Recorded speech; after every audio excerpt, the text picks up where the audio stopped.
In 1995 and 1996, peanuts started moving from Central Texas to West Texas. The fields in West Texas, the soil, the sandy soil, the dry climate, and the abundance of water in far West Texas was the perfect place to grow peanuts.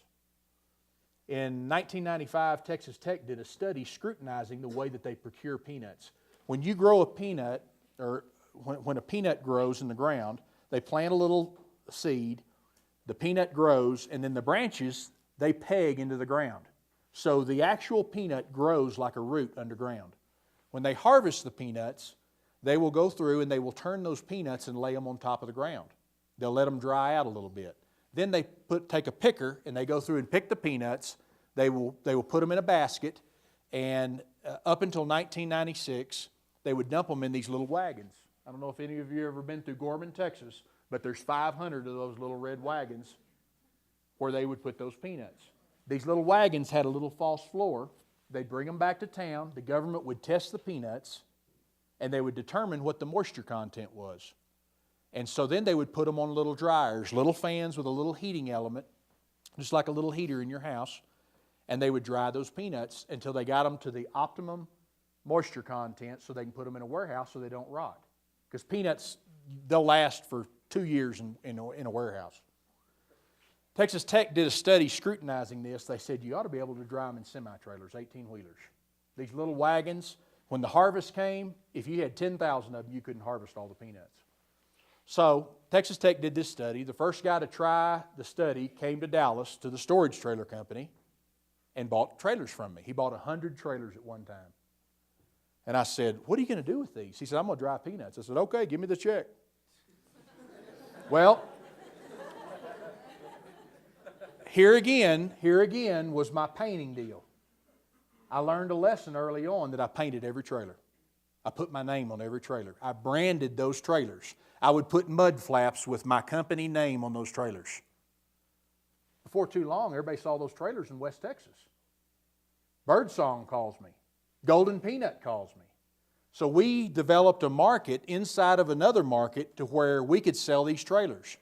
In 2002, I got a call from Birdsong Peanuts or 2001, I got a call from Birdsong Peanuts in Georgia, and they said, we want to try some of these Texas trailers. So they bought trailers from me that I painted, put my mud flaps on.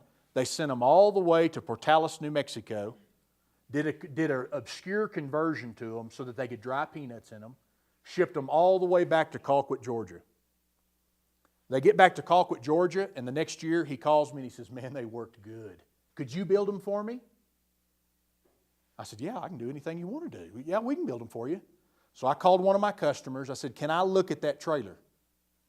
Will you bring me? He said, I'll bring you one tomorrow. So my customer from West Texas brought me one of their trailers, let me look at it.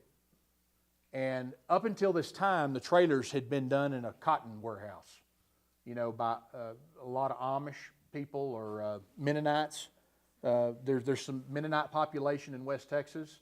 They're very, very talented workers, and they were building a few of these trailers. So in 2002, we built our first trailers. In 2002, I built about 50 of them. But what evolved was a market. What had happened was in 2003, the customers started coming from Georgia to see the trailer. We want to see the trailer. In 2003, we set up a system where we put a kit together. And what I was doing was taking a trailer from Chicago. I would buy a railroad van, bring it to Texas, and I had a kit. I'd figured up a little puzzle where I could make the trusses, we could buy the screen, and that was our secret. Our secret was we were buying all that stuff in quantity, and we had a method where we could put it together, just like Michael Dell puts computers together. The same thing. We had a little system.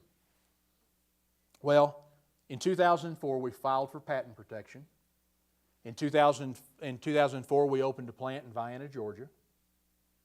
And currently, we have 35 patent pending provisions with the U.S. Patent and Trademark Office. Our patent has already been approved. We're right now in the process of accepting the approval and getting the patent issued.